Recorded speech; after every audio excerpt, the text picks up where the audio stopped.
వేణుగోపాల్ గారు కంప్లీట్గా మళ్ళీ మీ మీదకే దోస్తున్నారు పోలవరం ప్రాజెక్టుకు సంబంధించి. వాళ్ళు మామూలు ఒక దానికి అలవాటు పడదు. ఏమి జరిగినా చంద్రబాబు నాయుడు గారి మీద నెట్టేయటం. వాళ్ళ బాబాయిని చంపేసినప్పుడు ఫస్ట్ చెప్పింది చంద్రబాబు నాయుడు గారు లోకేష్ బాబు గారు గోడ ఎగిరి దూకి చంపేసి పూసినారని చెప్పి గొగ్గోలు పెట్టినారు వాళ్ళు. వాళ్ళ ఇరిగేషన్ శాఖ మంత్రి ఆయన అంబటి రాంబాబుకి కాంపౌండ్ వాళ్ళకి డయాఫ్రామ్ వాళ్ళకి తేడా తెలియని వ్యక్తి ఆయన. ఆయన ఇరిగేషన్ మంత్రి అంట. రిపోర్టర్లు డయాఫ్రామ్ వాళ్ళ గురించి అడిగితే ఆయన ఏమి చెప్పుకోలేనటువంటి పరిస్థితి. ఇదే శాసనసభ వేదికగా అనిల్ కుమార్ యాదవ్ గారు ఇరిగేషన్ శాఖ మంత్రిగా ఉన్నప్పుడు 0.5%, 1% జూన్ 21, 2021 లోపల పోలవరాన్ని పూర్తి చేస్తామని చెప్పి సవాల్ విసిరినాడు. 2021 అయింది, 2022 అయింది, 2023 2024 అయింది. ఈ సవాళ్ళని ఎక్కడ విసిరింది? ఏదో వాళ్ళ ఇంట్లో కూర్చొని కాదు, సాక్షాత్తు శాసనసభ వేదికగానే అప్పటి వాళ్ళ ఇరిగేషన్ శాఖ మంత్రి, నీటిపారుదల శాఖ మంత్రి, పేరుకే నీటిపారుదల శాఖ మంత్రి కానీ నోటి దూల మంత్రి ఆయన సవాల్ ఇచ్చినాడు. దానికి ఏం సమాధానం చెప్తారు చెప్పండి?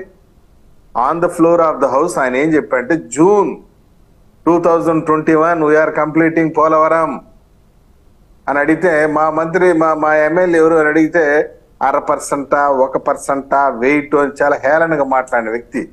సరే మేము పూర్తి చేయలేకపోయాము, 71% పూర్తి చేశాము మా హయాంలో. ఏమండి మిగతా 30% ఈ 5 years లో పూర్తి చేయలేరా మీరు? ఆ మాత్రం చేయలేరా? ప్రసాద్ గారు సీఎం గారు కూడా ప్రస్తావించారు కదా పోలవరం గురించి. ఒక అనిల్ కుమార్ యాదవ్ గారు కదే ఆయన ఒక్కళ్ళే కాదు, మన జగన్మోహన్ రెడ్డి గారు కూడా ఎట్టి పరిస్థితిలో 21 నుంచి 22 ఖరీఫ్ కల్లా మేము రైతులకు నీళ్లు అందిస్తాం, పోలవరం పూర్తి చేస్తాం అని చెప్పారు అసెంబ్లీ సాక్షిగా. వాళ్ళ యొక్క ఇరిగేషన్ శాఖ డిపార్ట్మెంట్ వాళ్ళ అవగాహన ఎట్లుంటుందంటే ఒక 1.5 month క్రితమేమో అనుకుంటా, 1 month క్రితము కుప్పానికి కృష్ణా జలాలు తీసుకొచ్చేస్తున్నాము అంద్రీనివా కాలువ ద్వారా అని చెప్పేసి పెద్ద ఎత్తున బిల్డప్ ఇచ్చి అంద్రీనివా కాలువకి కుప్పానికి అంద్రీనివా కాలువ ద్వారా కృష్ణా జలాలు అందిస్తామని చెప్పేసి పెద్ద బిల్డప్ ఇచ్చి మొన్ననే కుప్పానికి వచ్చాడు ఒక 1.5 month క్రితం. చీఫ్ మినిస్టర్ గారు వచ్చి కుప్పంలో కెనాల్కి ఒక చోట నీళ్ళంతా స్టోర్ చేసి పెట్టి అంతా ట్యాంకుల ద్వారా నింపి ఆయన వచ్చి ఆ గేట్ తీయటం, ఆ కెనాల్లో నీళ్లు రావటం, ఆయన పూలు జల్లటం, కొబ్బరికాయలు కొట్టడం, ఇంకా వైసీపీ కార్యకర్తలు బాణా సంచాలు పేల్చడం, రచ్చ చేసినారు. ఒక్క రోజు కూడా కెనాల్ నీళ్లు ప్రవహించలేదు సార్. మరుసటి రోజు ఖాళీగా ఉంది, ఎండిపోయి కెనాల్. ఆ కుప్పంలో పాపం రైతులంతా ఆ కెనాల్లో కూర్చొని ధర్నా చేసినారు. ఈయన ఏదైతే హంద్రీనివా కెనాల్ ఓపెన్ చేశారో ఆ హంద్రీనివా కెనాల్లోనే కుప్పం రైతులు కూర్చొని ధర్నా చేసినారు. ఒక చుక్క నీరు లేదు. పాపం ఈయన వచ్చి ఆ హంద్రీనివా కెనాల్ ఓపెన్ చేయడానికి నీళ్లు వచ్చినట్టు నటించడానికి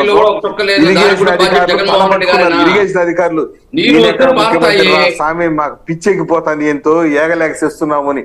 కాదు సార్, వాటర్ ట్యాంకుల్లో అంతా నీళ్లు తోలి ఆ కెనాల్ కి ఒక చోట స్టోర్ చేసి పెట్టి గేట్ వేసి స్టోర్ చేసి పెట్టి చీఫ్ మినిస్టర్ వచ్చిన తర్వాత ఇరిగేషన్ శాఖ అధికారులు ఆ గేట్ ఈయన చేత అంటే గేట్ లిఫ్ట్ చేయించడం, నీళ్లు ప్రవహించడం, ఈయన వెంటనే పూలు చల్లటం, పసుపు కాలు చల్లటం, చిరునవ్వులు చిందించడం, సాక్షి పేపర్లో ఫ్రంట్ లైన్ లో అంద్రీనివా కెనాల్ ద్వారా కుప్పానికి నీరు అందించిన మన ముఖ్యమంత్రి వేణుగోపాల్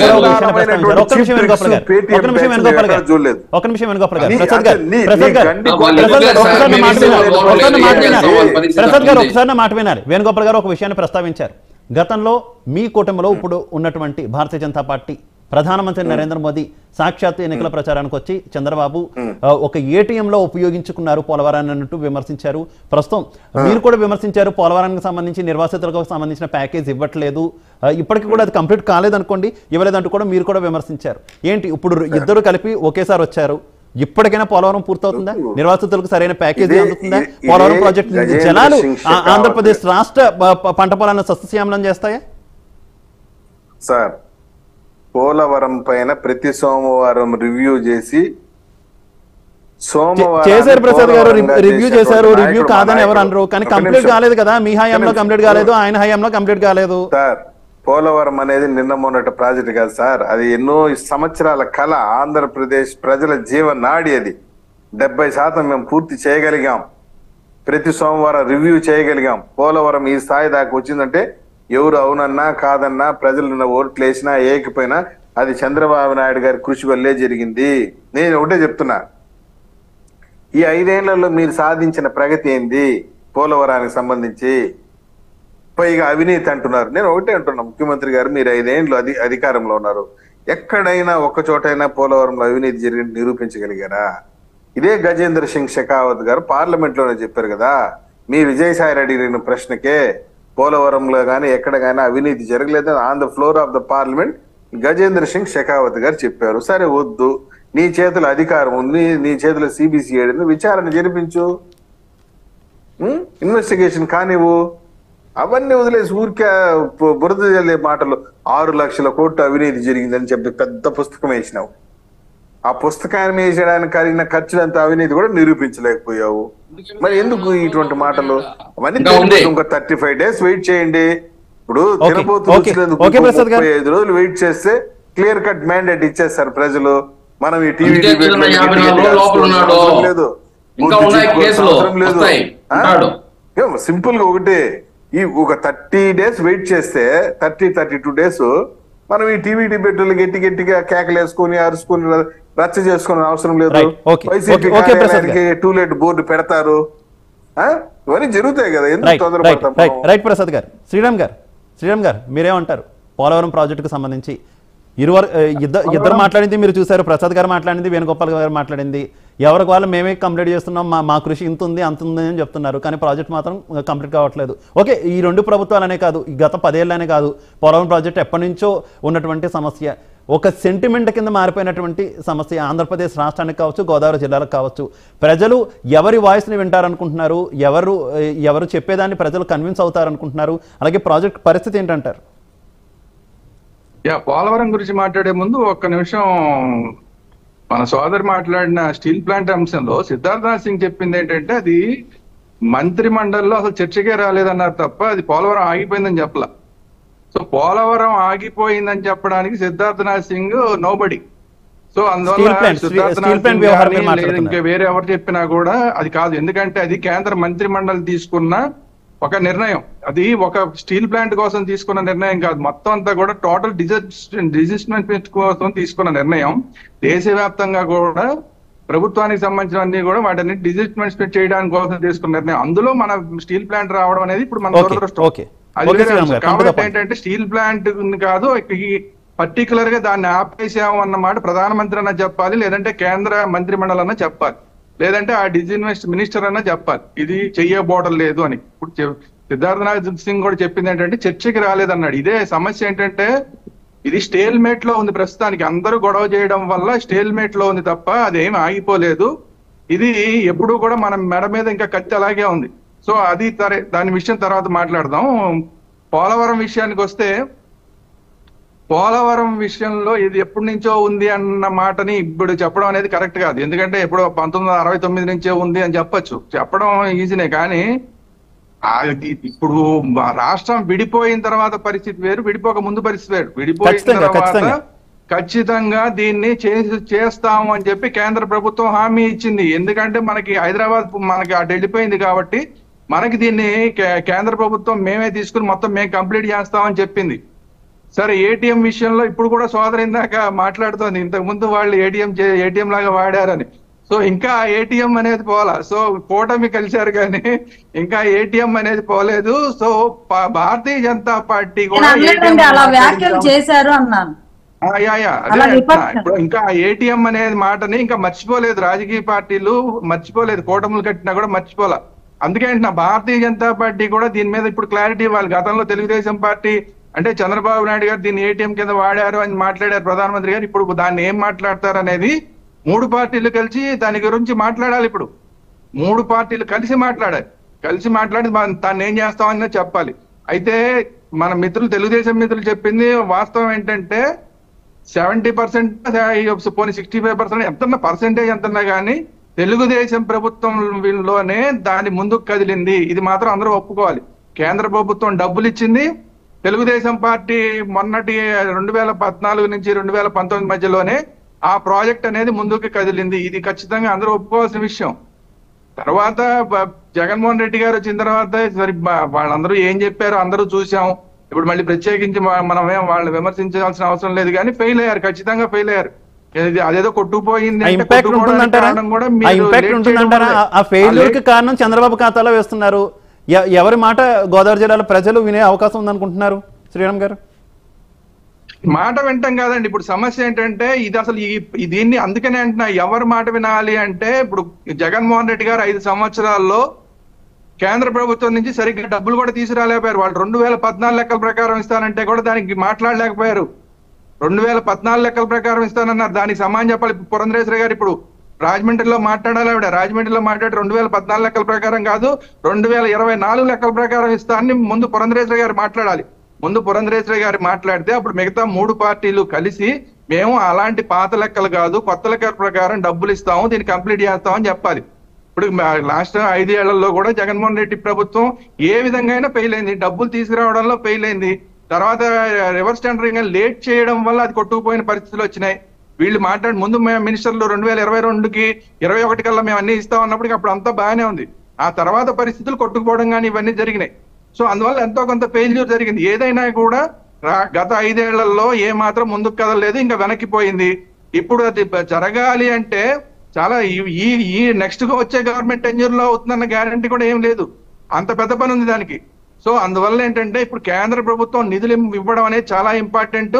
స్టేట్ గవర్నమెంట్ ఎవరు వచ్చినా సరే, జగన్మోహన్ రెడ్డి గారు వస్తారా లేదా చంద్రబాబు నాయుడు గారి ఆధ్వర్యంలో గవర్నమెంట్ వస్తుందా, ఎవరు వచ్చినా కూడా చిత్తశుద్ధితో దాన్ని పూర్తి చేయాలి. అందువల్ల ఎవరు ఏం చేస్తారు అనేది చెప్తే దాన్ని బట్టి చేయాలి. ఎందుకంటే ఇప్పుడు అందుకనే ముందు వీటన్నిటికీ మాట్లాడవలసింది భారతీయ జనతా పార్టీ. భారతీయ జనతా పార్టీ ఏం మాట్లాడకుండా, కేంద్ర ప్రభుత్వం ఏం ఇవ్వకుండా చంద్రబాబు నాయుడు గారు వచ్చినా ఏం చేయలేరు, జగన్మోహన్ రెడ్డి గారు మళ్ళీ వచ్చినా ఏం చేయలేరు. సో అందువల్ల భారతీయ జనతా పార్టీ ఏం చెప్తుంది, కేంద్ర ప్రభుత్వం ఏం చెప్తుంది అనేది పోలవరం విషయంలో చాలా ఇంపార్టెంట్ ఇష్యూ. దాన్ని బట్టి ప్రజలు నిర్ణయించుకోవాలి. Right, okay. శివపార్వతి గారు కంక్లూడ్ చేయండి. శ్రీరామ్ గారు, ఇందాక నేను ఏటీఎం అని నేను అనలేదండి, ఇంతకు విపక్షాలు ఆరోపణలు చేశాయని చెప్పాను. ఇంకొకటి ఏంటంటే ఇప్పుడు ఆయన చెప్పినట్టు పురంధేశ్వరి గారు క్లారిటీ ఇవ్వాలి పోలవరం గురించి కేంద్ర ప్రభుత్వం. ఆయన మాటను నేను కూడా ఏకీభవిస్తున్నానండి. ఎందుకంటే బీజేపీతో కూటమి అలయన్స్ కి వెళ్ళిందే రాష్ట్ర ప్రయోజనాల కోసం. అది క్లియర్ గా చంద్రబాబు నాయుడు గారు చెప్తున్నారు, పవన్ కళ్యాణ్ గారు చెప్తున్నారు. బీజేపీ కేంద్ర నిధులు రావాలంటే మళ్ళీ బీజేపీ అధికారంలోకి ఎట్టి పరిస్థితుల్లో వస్తది కాబట్టి మన రాష్ట్రానికి మన రాష్ట్ర ప్రయోజనాలు చేకూరాలంటే బీజేపీ కూడా అధికారంలో భాగం అయితే అది ఈజీ అవుతుంది, మనకు రావాల్సిన నిధులు వస్తాయి, రాష్ట్రాన్ని అభివృద్ధి పదంలో తీసుకెళ్ళడానికి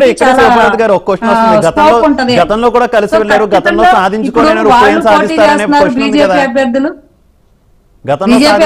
పోటీ చేస్తున్నారు అక్కడ రాజమండ్రిలో. మీ వాయిస్ గతంలో కూడా కూటమిగానే వచ్చారు, అధికారం పంచుకున్నారు, కానీ గతంలో సాధించిన వాళ్ళు ఇప్పుడు కూటమిగా వచ్చి ప్రభుత్వం ఏర్పడితే ఏం సాధిస్తారు కేంద్రం నుంచి అనేది ప్రశ్న ఉంది కదా.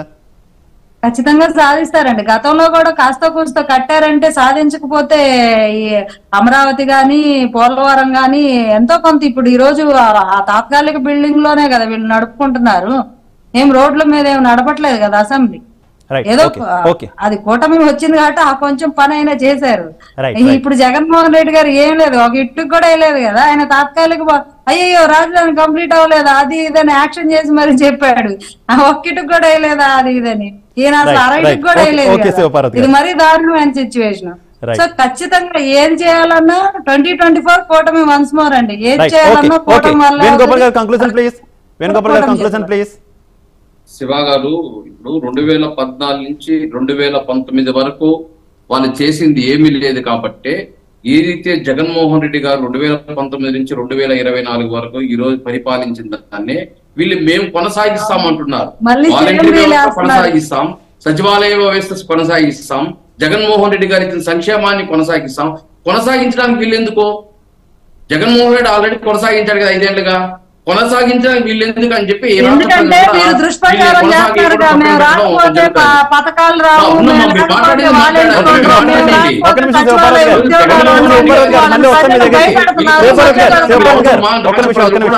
వీళ్ళు పక్కన పెట్టడం చూస్తున్నాం. ఈరోజు జగన్మోహన్ రెడ్డి గారు ఏమైతే ఇస్తున్నారో దాన్ని కొనసాగించడానికి వీళ్ళు ఎందుకు? దానికి జగన్మోహన్ రెడ్డి గారే చాలు కదా. అదే కానీ మేము వాలంటీర్ వ్యవస్థ వ్యతిరేకిస్తున్నాం, సచివాలయం వ్యతిరేకిస్తున్నాం, సంక్షేమాన్ని వ్యతిరేకిస్తున్నాం, అభివృద్ధిని వ్యతిరేకిస్తున్నాం అని చెప్పి వీళ్ళు ఓట్లు అడగమని చెప్పండి చూద్దాం. జగన్మోహన్ రెడ్డి గారు ఇచ్చిన దాన్ని మీరు కొనసాగించడానికి వీళ్ళు ఎందుకు? డెవలప్మెంట్ జగన్మోహన్ రెడ్డి ఒకటే చాలు, దాన్ని కొత్తగా వీళ్ళు మార్చి చేసుకోవాల్సిన పని లేదు. 2014 నుంచి 2019 వరకు ఏం చేశాడు? దాన్ని ఏమన్నా జగన్మోహన్ రెడ్డి గారు చంద్రబాబు నాయుడు కూటమి ఇచ్చిన దాన్ని నేను కొనసాగిస్తాము అని వచ్చాడా? 2019లో నా మేనిఫెస్టో ఇది, నా నవరత్నాలు ఇది, నేను రాష్ట్ర ప్రజలకు ఇది చేయబోతున్నాను, విద్యలో వైద్యంలో మార్పులు తీసుకున్నాను అని చెప్పి కొత్తగా చేశాడు. కొత్తగా చేసి ఈ రోజు 2019 నుంచి 2024 వరకు ఈ రోజు ఆయన బ్రాండ్ నిరూపించుకున్నాడు. కాబట్టి ఈ రోజు కూటమి కూడా ఏమంటుందంటే జగన్మోహన్ రెడ్డి గారు ఇచ్చిన దాన్ని మేము కొనసాగిస్తా ఉంటాడు. కొనసాగడానికి వీళ్ళు ఎందుకంటే ఆల్రెడీ జగన్మోహన్ రెడ్డి ఉన్నారు, కొనసాగిస్తాడు. జగన్మోహన్ రెడ్డి గారి జేబులో ఇయ్యలేదండి, ఒక ప్రభుత్వాన్ని నడిపారు. చంద్రబాబు నాయుడు జోబులో నుంచి, పవన్ కళ్యాణ్ జోబులో నుంచి ఇస్తారు చెప్పాలి. అంతేకాని జగన్మోహన్ రెడ్డి గారు అవునమ్మా, చంద్రబాబు నాయుడు గారు 14 సంవత్సరాలు ఆయన జోబులో నుంచి ఇచ్చాడు, పవన్ కళ్యాణ్ ఆయన జోబులో నుంచి ఇచ్చాడు. మేము ఆపేస్తాం, టీడీపీ కట్టాం, అమరావతిని మేము నాశనం చేస్తాం. 14 సంవత్సరాలు ఆయన జోబులో నుంచి ఎత్తించడం చెప్పని చెప్పండి చంద్రబాబు నాయుడిని, మీ నిర్ణయాలు మార్చకూడదు. మీ అధ్యక్షుడిని చెప్పాలి. రైట్, ఒక్క నిమిషం శివపార్వతి గారు. జనాల్ని బ్లాక్ మెయిల్ చేస్తున్నారు. రైట్.